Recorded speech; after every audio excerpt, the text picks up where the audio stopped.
सूबो देरो लॻ ॻोठ कादरदाद ख़ान मशहूरी जी Sarwan union council सॻियूं जे chairman PP अॻवान सरदार अल्ताफ़ ख़ान मशहूरी ऐं पीपी यूसी सॻियूं जे सदर इंतज़ार ख़ान मशहूरी ऐं असकर मशहूरी जे अमर जी जनाज़े नमाज़ पीर राणीपुर दरगाह राणीपुर शरीफ जे साहिबज़ादा अलहाज पीर सैयद मोहम्मद आसिफ अली शाह जिलानी जी पढ़ाई।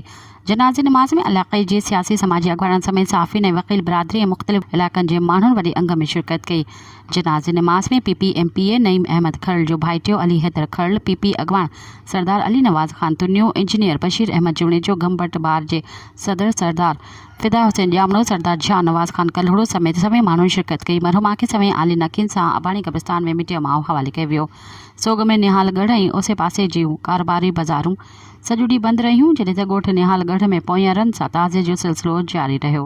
मज़ीद ख़बरनि ऐं तफ़सीलात लाइ विज़िट कयो असांजी वेबसाइट www.awamiNewsHD.com ऐं ॾिसंदा रहो अवामी न्यूज़ HD।